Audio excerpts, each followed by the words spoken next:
మీరే ఏం చేస్తారు? మేతి ఇడ్లీ. మేతి ఇడ్లీ? అవునండి. వావ్, రెగ్యులర్ గా ఉండే ఈ బ్రేక్ఫాస్ట్ లో ఏదైనా కొంచెం చేంజ్ చేసుకుంటే బాగుంటుంది. అవునండి. ఎందుకంటే రోజు కూడా ఇష్టంగా తింటారు. రోజు ఇడ్లీ, మళ్ళీ ఇడ్లీయా? అదే మేతి ఇడ్లీ ఇలాంటివి ఏమైనా వెరైటీస్ థింగ్స్. అదే సరే, స్టార్ట్ చేద్దామా? ఓకే అండి.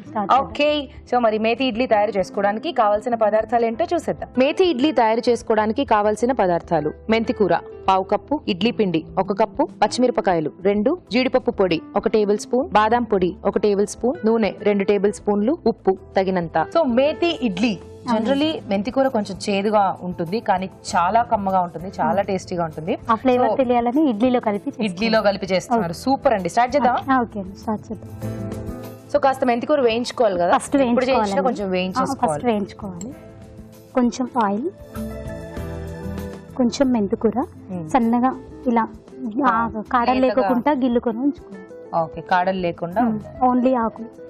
ఇది కూడా కరివేపాకు లాగా చిటపటలాడుతుంది. ఏమన్నదండి అలా అనదా? ఇది మంచిదా? చూసినారా? మరీ అంతగానే ఉన్నదండి. కరివేపాకు అయితే మీద పడిపోతుంది. మీద పడిపోవడమే, ఇంకా ఆగదు. రోడ్లు బద్దలు కొట్టుకుని మీద పడిపోతుంది. ఎంత వేయించుకోవాలండి? లైట్ గా కొంచెం ఎగితే పచ్చి వాసన పోయేంత వరకు వేయించుకోవాలండి. పచ్చిమిర్చి కూడా ఇందులోనే వేస్తారా? అవునండి. ఇప్పుడు ఎండుమిర్చి. సో ఇవన్నీ కలిపి గ్రైండ్ చేసుకోవాలి. కొంచెం ఉప్పు వేసుకోవాలి గ్రైండ్ చేసుకునేటప్పుడు. ఉప్పు వేసుకుంటే మనం గ్రైండ్ చేస్తే వాళ్ళకు ఏమేసిందనే తెలియదు, పిల్లలు ఇష్టంగా తింటారు. సో ఇది చల్లారిన తర్వాత పేస్ట్ చేసుకోవాలా? ఆల్రెడీ నేను చేసి తీసుకొచ్చానండి, ఇంటి దగ్గర నుంచి చేసి తీసుకొచ్చాను. సో ఇలా చేసుకోవాలి పేస్ట్. అలా పేస్ట్ చేసుకోవాలి. మెంతి కూర, పచ్చిమిర్చి, ఎండుమిర్చి గ్రైండ్ చేసిన తర్వాత కాస్త ఉప్పు. Okay, done. పేస్ట్ రెడీగా ఉంది. సో కాబట్టి నెక్స్ట్ ఇడ్లీ పిండి. ఇడ్లీ పిండి ఎలాగా? నార్మల్ గా మనం ఇడ్లీ పిండి మినపప్పు తోటి 1 గ్లాస్ మినపప్పుకి 2 గ్లాసులు ఇడ్లీ రవ్వ పోసి నైట్ గ్రైండ్ చేసి పెట్టుకోవాలి. గ్రైండ్ చేసి పెట్టుకుని morning early morning idli breakfast చేస్తాం కదండి, బ్రేక్ఫాస్ట్ సేమ్ అలాగే, కాకపోతే మెంతి కూర అనేది అంటే ఈ ఇడ్లీ పిండి కూడా ఏమైనా డిఫరెంట్ గా చేశారేమో? ఏం లేదు, సేమ్ అదే ప్రాసెస్. ఓకే, సో ఏం చేసుకున్నాం ఫస్ట్? మీరు ఇడ్లీ పిండి. అవునండి.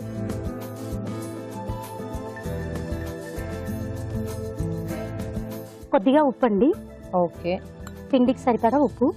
ఇప్పుడు కొంచెం బాదం ఫ్రై చేసుకుని పౌడర్ చేసుకోవాలండి. ఇది కూడా డ్రై ఫ్రూట్స్. అవునండి, బాదం పౌడర్. బాదం పౌడర్ బాగుంటుందా? మేతితో కలుస్తుందా? బాగుంటుందండి, పిల్లలు ఇష్టంగా తింటారండి. కొంచెం జీడిపప్పు పౌడర్ కూడా ముందుగా మనం ఫ్రై చేసి పొడి చేసుకుని తీసుకొచ్చాము. మెంతి ఇందాక చేసుకున్నాం కదా, ఆ పేస్ట్. వాటర్ కావాలా? కొంచెం వేనా? మంచి మసాలా ఇడ్లీ. అవునండి, మసాలా ఇడ్లీ అలాగే ఉంది చూడడానికి. ఇలాంటి వాటికి ఇంకా మనకి చట్నీలు కూడా ఏం అవసరం లేదు. అంటే కొంచెం చట్నీతో తింటే చాలా ఫీలింగ్. ఇడ్లీ ఉంటే చట్నీ ఉండాలి. మా పిల్లలు అయితే సాంబార్ ఖచ్చితంగా కావాలంటారండి. అవునండి. సో మీరు ఇడ్లీ చేసి చట్నీ చేసి సాంబార్ కూడా చేస్తారా? చేస్తామండి. సూపర్. కొంచెం వేయినా వాటర్? కొంచెం లైట్ గా. చాలా చాలా చాలా. మా మామయ్యకి ఇడ్లీ అంటే చాలా ఇష్టం అండి, ఖచ్చితంగా సాంబార్ ఉండాలి మా మామయ్య. మీ ఇంట్లో అందరూ సాంబార్ సాంబార్ సాంబార్ ఫేవరెట్సా? ఇడ్లీ చేస్తే ఖచ్చితంగా సాంబార్ కావాలి. మా పిల్లలకి హాయ్ చెప్పండి. ఓకే, మీ పిల్లల పేర్లు? Madhunisha, Latika, Shanmukh. Okay, Madhunisha, Latika and Shanmukh. Hi. మా ఫ్యామిలీ మెంబర్స్ కి, మీ ఫ్యామిలీ మెంబర్స్ కి, అత్త మామయ్యలకి, అందరికి, ఆడపడుచులకి, తోడికోడళ్ళకి, మమ్మీ డాడీలకి, whatever. మొత్తం సకుటుంబ సపరివార సమేతానికి హాయ్ అండి. ఓకేనా? వేసేస్తారు ఇడ్లీలో? కొంచెం ఇడ్లీ ఆయిల్ పెట్టుకోవాలండి. తీసుకోండి. సో లైట్ గా కొంచెం నూనె రాసుకుని కొంచెం స్మూత్ గా వస్తాయండి. ఇలా ఆయిల్ రాసుకున్నాం అనుకో ఇడ్లీ ప్లేట్ కి అంటుకోవటం అలా జరగదు, నీట్ గా వస్తుంది ఇడ్లీ. సో ఇప్పుడు ఇడ్లీ. అవునండి.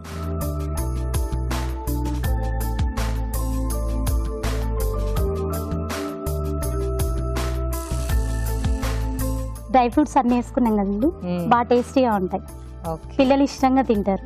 మెంతి కూర వేసామని వాళ్ళకి తెలియదండి. అవును. పైనుంచి జీడిపప్పు, బాదము, జీడిపప్పు, కాజు. ఓకే, పెట్టుకోండి.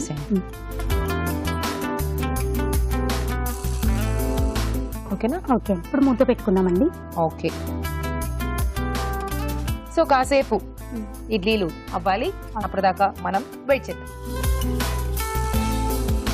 ఆహా, ఈలేస్తుంది విజిల్స్. చూద్దామా? చూద్దామండి. సూపర్, అయిపోయిందిగా? అయిపోయింది. వేడి వేడి ఇడ్లీ రెడీ. వేడి వేడి ఇడ్లీ రెడీ.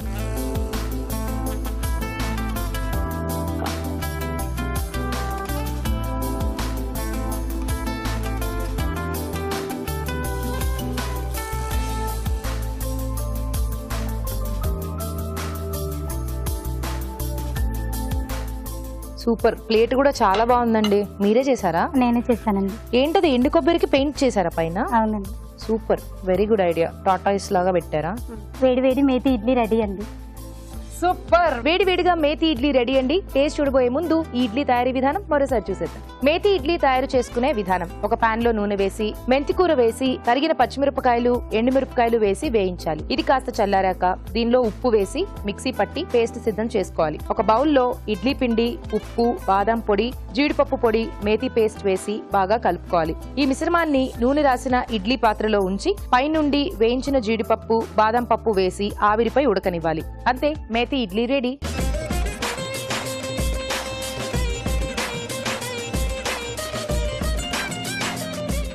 మేతి ఇడ్లీ టేస్ట్ చూసేద్దాం.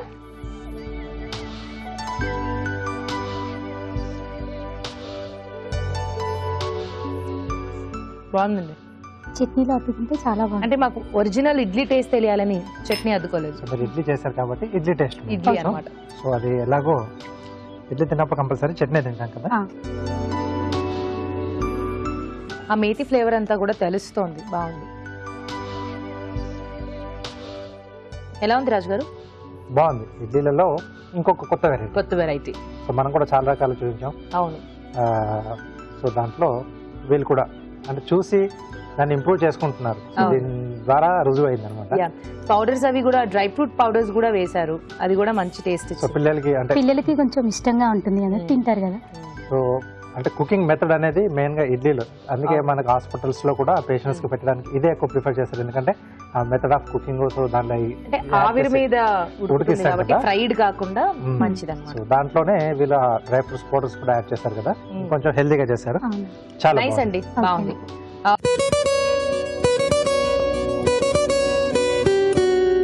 ఇప్పుడు మీకోసం మొదటి చిట్కా. ప్రతిరోజు దానిమ్మ గింజల్ని తీసుకోవడం వల్ల రక్త పుష్టి జరుగుతుంది. అనీమియా నుంచి బయటపడవచ్చు. తద్వారా రకరకాల ఇన్ఫెక్షన్స్ ఇలాంటివి దూరం చేసుకోవచ్చు. ముఖ్యంగా స్కిన్ మీద ర్యాషెస్ అనేటివి కూడా బాగా తగ్గుతాయి.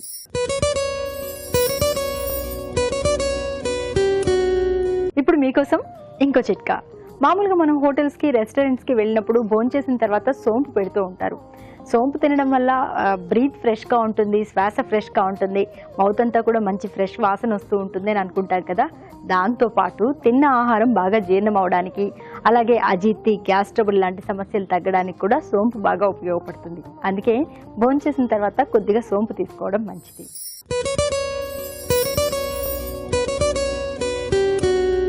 ఒకప్పుడైతే మన పెద్దవాళ్ళు ఇత్తడి, రాగి ఇలాంటి వస్తువులనే ఎక్కువగా వాడేవాళ్ళు.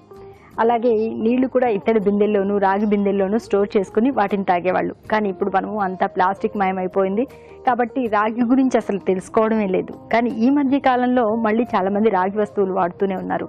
రాత్రంతా కూడా రాగి గ్లాస్లో కానీ, చెంబులో కానీ నీళ్లు నిల్వ ఉంచుకుని ఉదయాన్నే లేచి ఆ నీళ్లు తాగడం వల్ల మలబద్ధకం సమస్యను దూరం చేసుకోవచ్చు.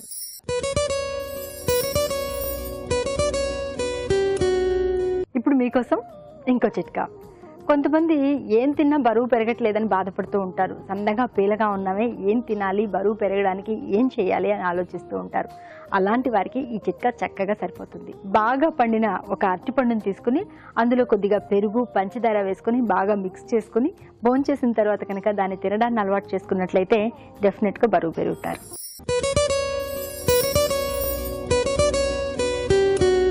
ఇప్పుడు మీకోసం ఇంకో చిట్కా.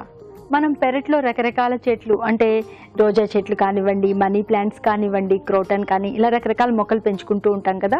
అవి ఇంకా బాగా ఏపుగా పెరగాలి, మంచిగా పువ్వులు పూయాలి అంటే ఏం చేయాలి అంటే అన్నం వార్చగా మిగిలిన గంజి, అలాగే కూరగాయలు ఆకుకూరలు కడిగిన తర్వాత మిగిలిన నీళ్లు, ఇంకా టీ డికాషన్ ఇలాంటివన్నీ కూడా వేస్తూ ఉన్నట్లయితే అవి చక్కగా ఏపుగా పెరగడమే కాకుండా పువ్వులు పళ్ళు కూడా బాగా వస్తాయి.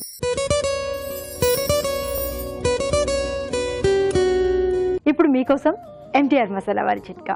ఫ్రైలు డీప్ ఫ్రైలు చేసుకున్నప్పుడు దానికి కాస్త నిమ్మరసం కూడా పిండుకున్నట్లయితే టేస్ట్ మరింతగా బాగుంటుంది. కానీ స్టవ్ ఆఫ్ చేసిన తర్వాత కూర కాస్త చల్లారిన తర్వాత నిమ్మరసం పిండుకోవాలి. ఎందుకంటే ముందే పిండామనుకోండి కూర చేదైపోతుంది.